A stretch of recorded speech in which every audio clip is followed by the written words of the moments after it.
오늘은 예수님의 세 가지 초대라는 제목을 가지고 함께 은혜 나누도록 하겠습니다. 오늘 본문을 보면 예수님께서는 유대 지방에서 북쪽 갈릴리 지방으로 이제 이동을 시작하셨습니다.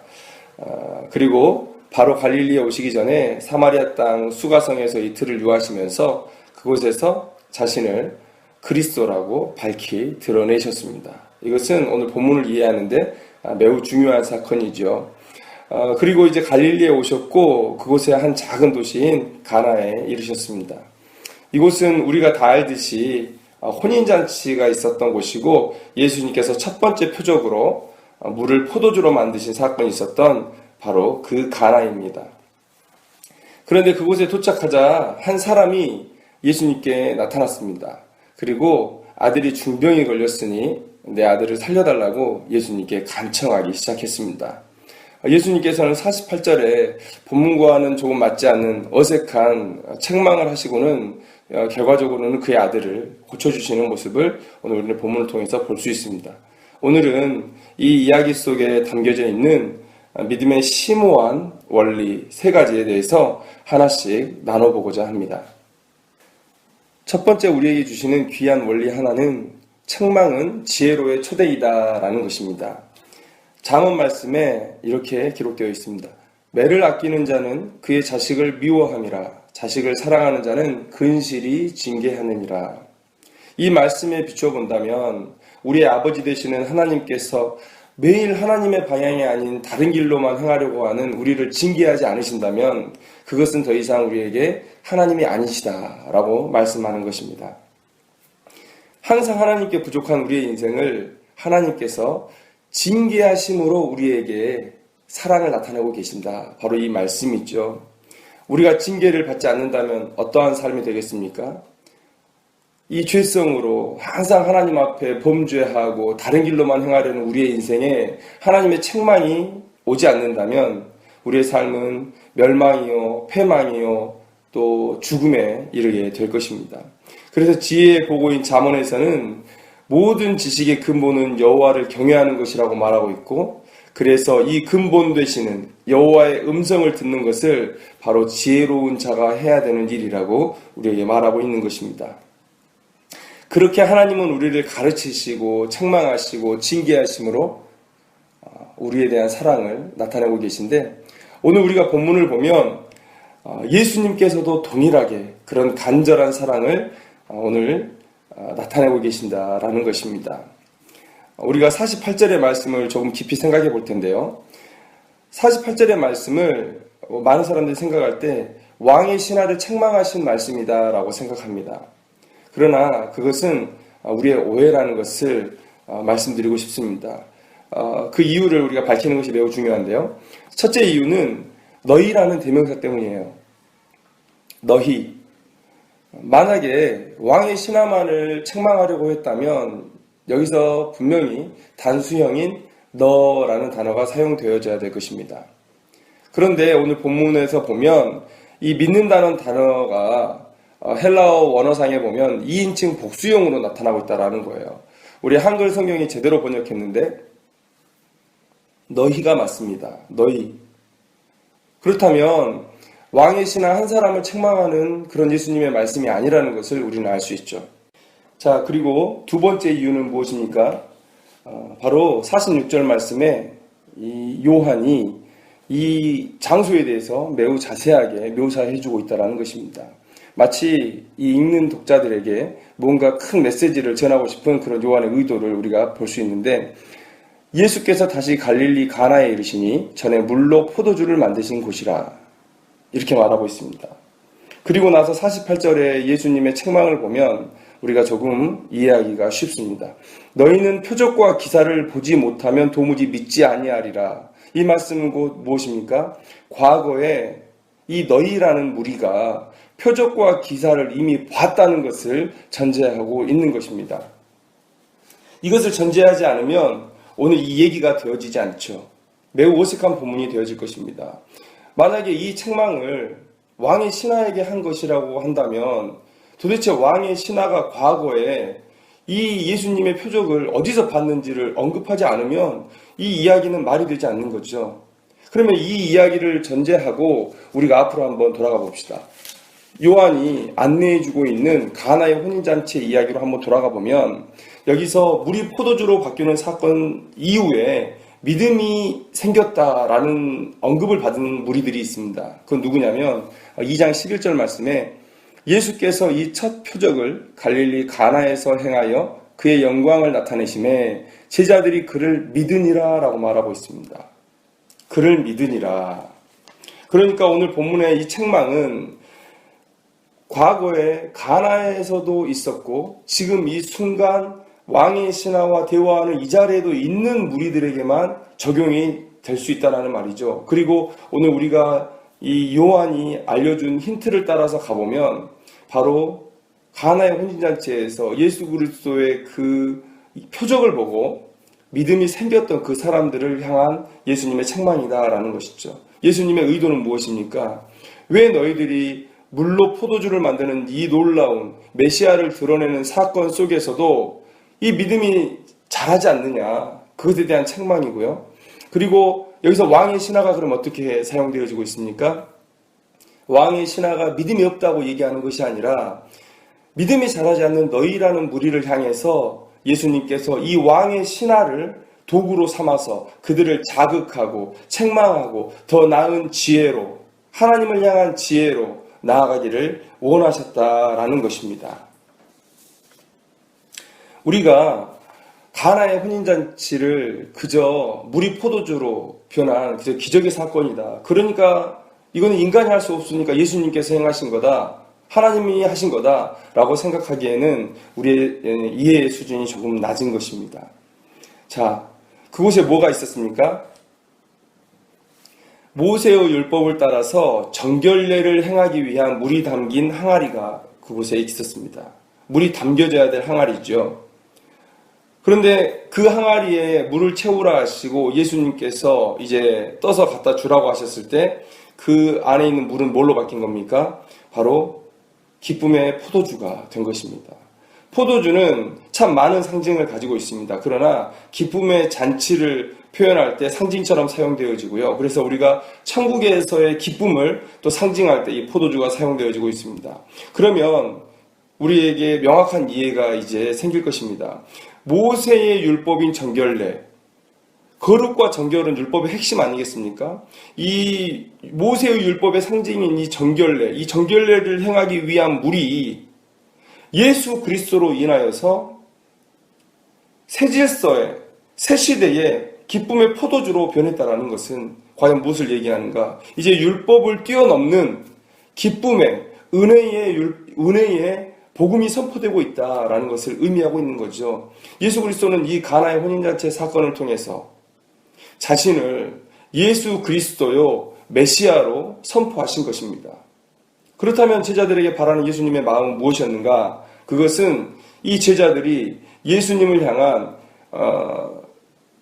그 믿음, 메시아다, 그리스도다라는 그런 믿음을 갖기를 원했다라는 것이죠. 그런데 오늘 다시금 가나에 돌아왔을 때 예수님께서는 이 제자들이 자기가 원하는 믿음대로 성장하지 못하는 것을 바라보시면서 어떠한 도구를 삼아서 다시금 가르치시기를 원하셨을 것입니다. 그때 마침 이 왕의 신하, 믿음의 사람, 이 왕의 신하가 나타나서 예수님께서는 이 책망과 함께 이 제자들에게 새로운 자극과 책망을 주시면서 더 나은 믿음으로 또 더 나은 지혜로 도약하기를 바라셨다라는 것을 우리는 알 수 있습니다. 자, 오늘 우리는 예수님의 모습 속에서 책망하시는 하나님의 모습을 바라봅니다. 책망이라는 단어 그렇게 우리에게 달갑지 않은 단어죠. 그런데 우리가 이렇게 책망을 받지 않고 살 수 있다면 얼마나 아름답겠습니까? 우리가 하나님의 말씀을 항상 밝게 깨닫고 또 그대로 행한다면 얼마나 아름다운 일이겠습니까? 그러나 우리가 인정해야 될 것은 우리는 너무 연약하다는 거예요. 하나님의 뜻을 행하기에는 너무 부족하다는 거예요. 그래서 항상 하나님의 교훈과 책망이 없으면 우리가 우리의 방향을 바로잡고 도무지 살 수 없는 존재라는 거예요. 오늘 본문의 제자들의 모습 속에서 어떠한 변화가 있었는지는 우리는 알지 못합니다. 그 묘사가 나와 있지 않아요. 그저 왕의 신하의 아들이 살아났어요. 그리고 이것은 유대에서 갈릴리로 오신 후에 행하신 두 번째 표적이니라. 그저 이 묘사를 끝으로 이제 그 뒤에 얘기는 나오지 않고 있습니다.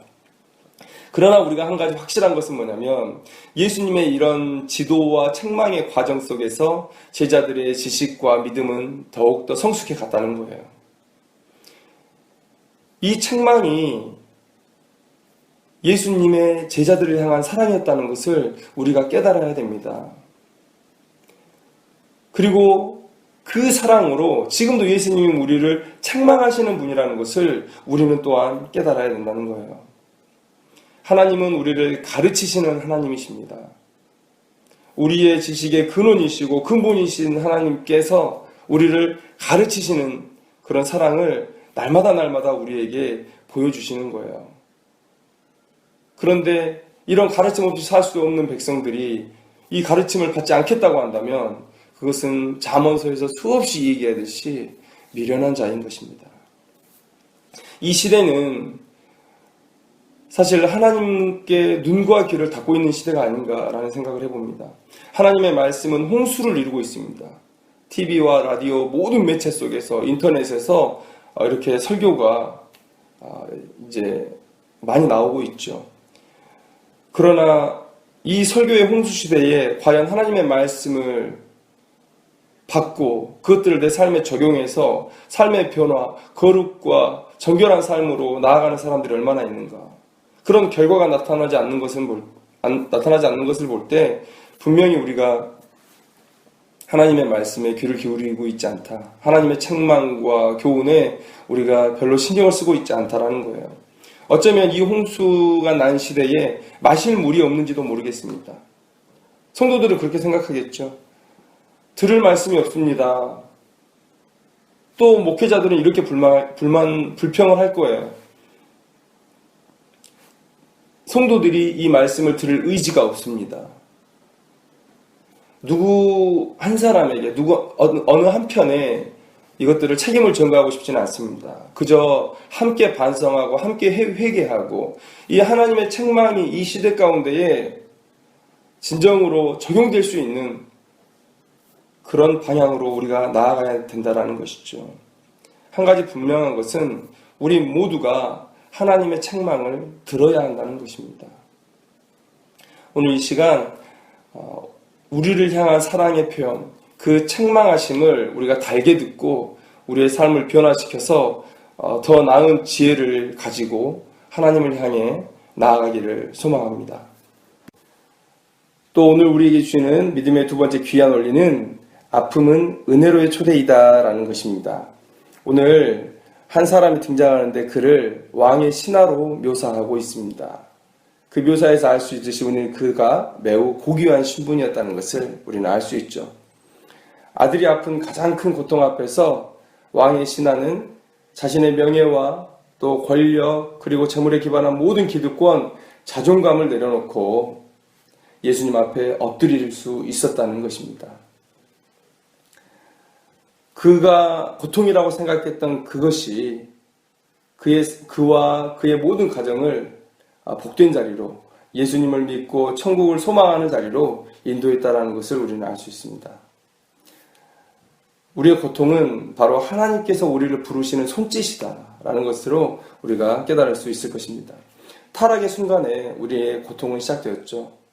그런데 많은 사람들이 오해하는 것 같아요. 왜 하나님께서 고통을 인간에게 허락하셨는가? 많은 사람들은 자신의 뜻에 불순종한 인간을 괴롭히기 위해서 하나님 아버지께서 우리에게 고통을 주셨다. 표현은 다를 수 있지만 많은 사람들이 이렇게 고통에 대해서 생각합니다. 왜 너 내 말 듣지 않았어? 옛다 고통. 이렇게 우리가 생각할 수 있다는 거예요. 그런데 우리가 이런 생각을 가지고 있다면 성경에서 말하는 하나님의 이미지와 매우 맞지 않습니다. 성경에서는 하나님을 사랑의 하나님이요, 우리의 아버지 되시는 하나님이요, 오매 불망 우리를 기다리시는 하나님이라고 우리에게 계시하고 있습니다. 인간에게 고통을 주시지만 하나님께서는 그 고통 때문에 기뻐하지 않으시고 그 고통 때문에 자신도 고통당하시면서 자신의 백성들을 품에 안으시고 이끄시고 다시 회복으로 인도하시는 그런 하나님을 우리는 본다라는 것이죠. 하나님은 자신의 불순종에 대한 그런 자신의 감정을 표출하기 위해서 이런 고통을 인간에게 주시지 않았다는 것을 우리는 알아야 된다는 것이에요. 왜 우리가 먹고 살기 위해서 이렇게 고생해야 합니까? 왜 나는 자녀를 출산하면 이렇게 고생해야 됩니까? 이런 고통을 통해서 우리는 우리의 죄를 회개하고 하나님께 달려가야 된다는 것이죠. 이것이 하나님께서 우리에게 고통을 주신 목적입니다. 만약에 우리가 하나님께서 원하시는 이 뜻대로 고통당하지 않는다면 그것은 정말 무의미한 고통이 되는 거예요. 그저 고통, 그냥 고통이 되는 거예요. 그러나 만약에 우리가 고통 앞에서 오늘 이 왕의 신하가 나타낸 것처럼 하나님 앞에 뛰쳐갈 수 있으면, 자신의 죄를 회개하고 하나님을 붙들 수 있으면 그것은 우리에게 의미 있는 고통이고 하나님께서 우리에게 바라시는 그런 고통의 목적이 된다는 것입니다. 진짜 악한 것은 뭘까요? 우리는 고난을 당해요. 죄악된 세상에서 죄악된 본성으로 살아왔기 때문에 우리는 고통을 당합니다. 많은 질서가 왜곡되어 있어서 우리는 고통을 당해요. 고통을 당하기 때문에 그 사람이 악한 게 아니고 그 사람이 믿음이 없는 게 아니고, 진짜 악한 것은 고통 중에 고난 중에도 하나님을 찾지 않는 것이에요. 이게 진짜 악한 거예요. 하나님의 매를 맞으면서도 그것을 깨닫지 못하고 계속해서 죄악 중에 있는 것이죠. 이사야 1장 5절에서 6절 말씀에 이렇게 말씀하고 있습니다. 너희가 어찌하여 매를 더 맞으려고 폐역을 거듭하느냐? 온 머리는 병들었고 온 마음은 피곤하였으며 발바닥에서 머리까지 상한 곳이 없이 상한 것과 터진 것과 새로 맞은 흔적뿐이거늘 그것을 짜며 싸매며 기름으로 부드럽게 함을 받지 못하였도다. 하나님은 이게 안타까운 거예요. 내가 너희에게 왜 고통을 주는지 그 목적을 알지 못하느냐. 내 감정을 풀기 위해서 너희들에게 고통을 주는 것이 아니라 지금 내가 너희들에게 나의 자리로 돌아오라고 손짓하는 거다라는 것을 하나님께서 말씀하고 있는 것입니다. 하나님은 하나님께로 나아오는 사람은 어떠한 악한 자라도 용서하십니다. 우리가 십자가상에서 예수님 좌편과 우편에 있었던 두 강도를 기억하실 거예요. 예수님이라고는 모르고 선한 일이라고는 모르고 살아왔던, 그래서 가장 큰 형벌인 십자가의 고통 가운데 죽어가야 되는 그 인생 중에 마지막에 예수를 부른 자는 살았습니다. 하나님은 우리가 고통 중에 하나님을 찾고 돌아오면 언제든지 용서할 마음이 있으신 거예요. 그런데 하나님의 마음을 가장 아프게 하는 것, 그래서 심판으로 자기를 몰아가는 행동은 뭐냐면 고통 중에도 하나님을 찾지 않는 그 행위예요. 그러나 오늘 본문에서 왕의 신하는 아들이 아픈 가장 큰 고통 앞에 예수님 앞에 나아오는 그런 결단을 보였다라는 것이죠. 이 왕의 신하가 자신의 모든 것을 내려놓고 예수님 앞에 무릎을 꿇는 것은 그에게 수치가 아니었어요. 복이었다는 것을 우리가 기억해야 됩니다. 우리에게 닥치는 고난, 고통은 그를 믿음으로 초대한 하나님의 사랑이었다. 우리는 이 사실을 깨달아야 됩니다. 누구나 고통을 겪습니다. 그리고 가장 중요한 고통은 절대적인 수치의 비교가 불가능해요. 바로 내가 겪는 고통이 가장 큰 고통입니다. 남이 앓는 중병보다 자기가 겪는 작은 질병 하나가 더 고통스러운 거예요. 그렇죠? 남이 겪는 큰 질병보다 우리 가족, 자신이 겪는 작은 질병이 더 큰 법이에요. 사람들은 다 이렇게 각자 가장 심각한 고통 앞에 살아가고 있습니다.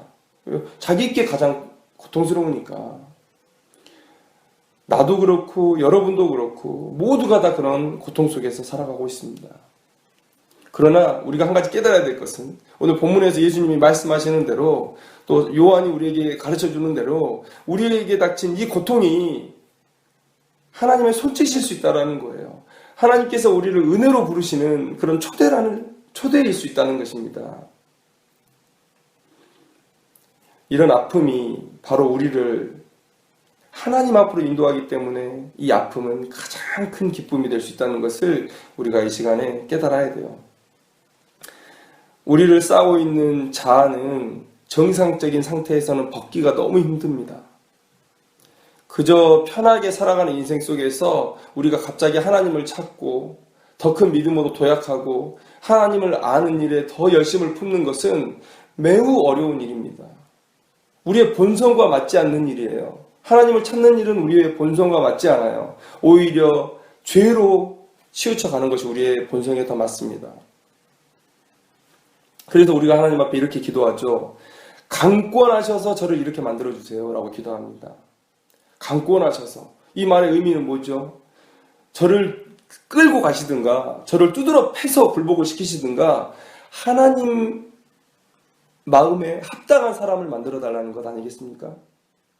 우리는 그렇게 기도해요. 왜요? 정말 대단한 믿음의 기도인데 우리가 만약 이 의미를 알고 기도하고 있다면 정말 대단한 기도의 제목인데 왜요? 강권하셔서 우리에게 닥치는 이 고통, 아픔보다 하나님의 뜻 안에 거하는 게 더 소중하다는 믿음의 표현이에요. 내가 하나님 앞에 합당한 자가 되기 위해서는 내 육신의 고통도 달게 받겠습니다라는 믿음의 표현 아니겠습니까? 우리의 기도 안에 이런 믿음의 흔적들이 남아있다라는 겁니다. 그런데 하나님께서는 우리의 이런 기도에 응답하시죠. 그래서 정말 강권하지 않아도 설득하고 뜻을 보이시는 것만으로 우리를 인도하실 수 있으면 그런 방법으로 우리를 인도하실 거예요. 그런데 최후의 순간에 내가 얘를 붙잡아야 되고 얘를 인도해야 되는데 도무지 이 자아가 깨어지지 않고 자신의 환경을 깨뜨리지 못할 때는 하나님께서 우리에게 고통이라는 방법을 통해서도 우리를 부르신다라는 거예요. 오늘 우리는 이 사실을 깨달아야 돼요. 오늘 이 왕의 신하가 이런 믿음의 반응을 하나님 앞에 보였기 때문에 다른 제자들에게 본이 되어질 수 있다는 것이죠. 오늘 우리는 아픔은 하나님께서 우리를 은혜로 초대하시는 음성임을 기억하고 고통의 순간에 하나님께 모든 것을 벗어두고 엎드리는 인생이 되기를 소망합니다. 그런 인생에 하나님께서는 절대 빈손으로 돌려보내시지 않으실 것입니다. 그런 확신 가운데 항상 하나님 앞에 나오는 귀한 인생이 되기를 주님의 이름으로 축원합니다. 이제 마지막으로 우리에게 주시는 믿음의 귀한 원리는 뭐냐면 포기는 믿음으로의 초대이다라는 것입니다. 어떤 목사님이 기도에 대해서 이렇게 정의하시는 것을 들었습니다. 기도는 나의 뜻을 가지고 앉아서 하나님의 뜻을 붙잡고 일어서는 것입니다. 그렇습니다. 우리 이런 삶의 태도가 바로 믿음이죠. 우리는 대부분 하나님 앞에 기도할 때 가장 좋은 타이밍과 가장 좋은 응답의 방법을 가지고 기도해요. 하나님, 이때에 이렇게 응답해 주셔야 합니다 라고 기도합니다. 그러나 이렇게 기도를 하는 것은 10시간, 20시간 해도요 의미가 없는 거예요. 믿음은 뭡니까? 믿음은 동사, 믿는다 동사의 명사형, 좀 어려운 얘기지만 목적어가 있어야 된다는 것을 얘기하고 싶어요. 그저 믿는 게 아닙니다. 대상을 믿는 거예요. 누구를 믿는 믿음입니까? 하나님을 믿는 믿음이에요.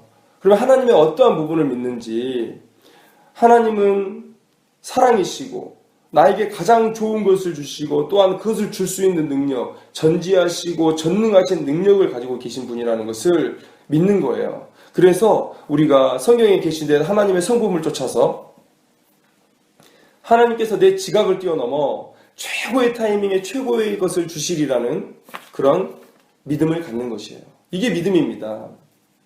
하나님의 것이 최고의 것이고 하나님이 나에게 주시는 것이 최고의 것이라는 믿음을 우리가 가지고 있어야 된다는 거예요. 만약 이런 사실을 믿지 못하는 사람이라면 왜 천국을 가려고 합니까? 여러분들의 믿음의 근본적인 목적이 뭡니까? 하나님의 나라에 가는 것 아니겠습니까? 그런데 여러분, 기도하면서 하나님이 주실 것을 믿지 못한다면, 하나님이 주실 것이 가장 좋은 것이라는 것을 믿지 못한다면 도대체 천국이 나에게 가장 좋은 곳이라는 것을 어떻게 확신할 수 있습니까? 그것은 여러분과 상의해서 만든 천국이 아니라 하나님께서 인간에게 가장 좋은 곳이라고, 너에게, 우리에게 가장 좋은 곳이라고 해서 만드신 곳입니다. 그런데 하나님께서 주시는 기도의 응답조차 나에게 가장 좋은 것이라는 것을 믿지 못한다면 도대체 천국에는 왜 가시려고 하는 거예요? 우리의 믿음의 근본이 흔들리고 있는 바로 그런 신앙의 모습이 바로 내가 원하는 것 주세요라는 신앙이라는 것입니다. 그래서 우리는 기도할 때 우리의 생각을 아릴 수는 있지만 응답의 방향과 타이밍은 철저히 하나님께 맡겨야 하는 거예요. 이게 믿음입니다. 오늘 본문에서 왕의 신하가 바로 그러한 믿음의 모습을 우리에게 보여주고 있어요. 왕의 신하도 자식이 아픈 이 고통 앞에서 간절한 어떤 응답의 타이밍과 방법이 있었을 거예요. 오늘 볼까요? 아들이 아파요. 어느 부모나 언제 그 아들이 낫기를 바라겠습니까? 적당한 때예요? 아닙니다. 지금 당장 나아야 되죠. 즉시 나아야 됩니다. 그래서 이 왕의 신하는 타이밍, 가장 좋은 타이밍은 지금입니다 라는 생각을 가지고 있었고요. 그리고 어떤 방법이에요? 자, 47절 한번 볼까요? 그가 예수께서 유대로부터 갈릴리로 오셨다는 것을 듣고 가서 청하되 내려오셔서 내 아들의 병을 고쳐주소서. 이게 이 왕의 신하가 가졌던 응답의 방법이에요. 어떤 겁니까? 예수님께서 가버나움으로 내려오셔서 내 아들을 만지시고 고쳐주셔야 되는 거예요. 내 아들 앞에까지 예수님을 데려와야 되는 거예요. 이 목적을 가지고 지금 왕의 신하는 이 가나로 왔습니다. 그러나 예수님께서 그렇게 하지 않으셨어요. 그저 말씀으로만 하셨습니다. 조금은 매정하게 들려요. 조금은 매정하게. 48절의 제자들을 향한 책망을 통해서 아니 지금 내 아들이 죽어가고 있는데 도대체 예수님은 뭘 걱정하시는 건가? 지금 이 왕의 신하는 내 아들이 메인 이슈가 되기를 원해요. 예수님의 모든 관심이 내 아들에게 쏟아지기를 원해요. 그런데 48절 말씀에서 갑자기 주변을 둘러보시면서 제자들을 향해서, 믿음 없는 제자들을 향해서 왜 너희들의 믿음이 이 정도밖에 안 되느냐라고 책망하고 있어요. 이 답답하죠. 그래서 49절에 이 왕의 신하가 다시 얘기합니다. 주여 내 아이가 죽기 전에 내려오소서. 그러니까 50절에 예수님께서 조금은 매정하게 얘기하신 것 같아요. 가라. 가라예요. 아니 함께 내려가려고 왔는데 예수님 모시고 함께 가서 내 아들 살리고 싶었는데 그냥 가라는 거예요. 그런데 왕의 신하의 모습이 참 놀랐습니다. 50절 마지막에 보면 그 사람이 예수께서 하신 말씀을 믿고 가더니 이렇게 얘기하고 있습니다. 이런 방구 얘기하지 않았어요. 그저 예수님이 말씀하신 그 말씀 믿고 돌아섰습니다. 돌아섰어요. 그런데 저는 하나님의 선물이라고 생각하는데 내려가는 길에 낳은 아들을 본 종들이 올라와요. 기쁜 소식을 그 주인에게 알리기 위해서. 그리고 또 만납니다. 만나서 내려가는 내내 마음 졸이면서 내려가지 않게 하나님께서 역사하셨어요. 물어보니까 뭐라고 얘기합니까? 어제 7시에 열이 떨어졌나이다. 다 예수님이 말씀하시는 그 시간이라는 거 아니겠습니까? 그런데 저는 이 본문을 읽다가 마음이 먹먹해진 부분이 있었어요. 아, 이 사람의 믿음이 참 대단하구나. 왜냐하면 52절 말씀을 보면요. 왕의 신하가 어제 7시에 예수님을 만나서 네 아들이 낳겠다는 소식을 듣습니다. 그리고 출발했어요. 그리고 그 시간은 어제가 되었습니다. 그러면 지금 하루 정도를 걸어서 내려오는 중에 종들을 만난 거예요. 하루를 걸었는데도 아직 집에 도착하지 않고 종이 올라오는 것을 만난 거예요. 그러면 최소한 지금 가나에서 이 왕의 신하가 사는 곳까지 하루에서 이틀 정도의 거리가 된다는 얘기입니다. 그 얘기를 듣고 제가 가슴이 좀 먹먹해졌어요. 핸드폰이 있었으면 전화했겠죠. 예수님이 가라, 내 아들이 살아있다.